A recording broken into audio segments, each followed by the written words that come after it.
ही कढई काळी नाही बरं का, ही फक्त लोखंडाची कढई आहे म्हणून काळी दिसती. हाय, मी हर्षदा.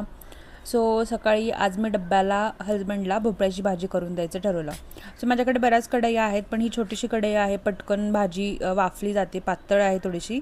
सो पटापट डब्बा रेडी होतो म्हणून मी ही कढई आज वापरलेली आहे.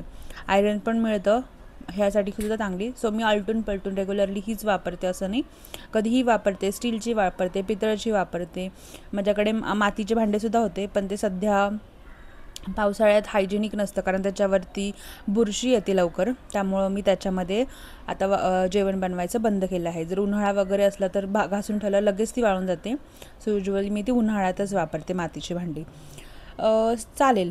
आता मी ही भाजी केली होती भोपळ्याची. माझ्या हसबंडला खरं तर आवडत नाही, पण म्हटलं थोडंसं कोकणी स्टाईलनी करून पाहावी.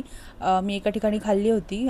ही खरं तर आपल्या ओल्या खोबऱ्याच्या मध्ये बनवतात आणि मला ती तर फार आवडली होती. मी त्यावेळेस तिकडे त्यांना विचारलीसुद्धा होती की कशी बनवतात. मला नाही माहिती इकडच्या साईडला किंवा म्हणजे पुण्या साईडला वगैरे कसे बनवतात. जे माझ्या घरी बनवतात त्याच्यापेक्षा थोडीशी वेगळी बनवलेली आहे मी, आणि खूप छान लागते, टेस्टी लागते. आणि सकाळी मी असं शूट करत असते, सगळा पसारा पण असतो, पण मी त्यामध्ये शूट केलं. आणि त्यात माझ्या हजबंडनी पण मला हेल्प केली की काय नाही, मी दाखवतो म्हणे. म्हटलं ठीक आहे, काय हरकत नाही. सकाळचं थोडंसं काही गडबडीचंच असतं म्हणा, करावं लागतं दोन्हीही मॅनेज. तर मी असं स्वयंपाक वगैरे करताना माझा हसबंड पण मला खूपदा हेल्प करतो. भाजी नक्कीच खूप छान लागते.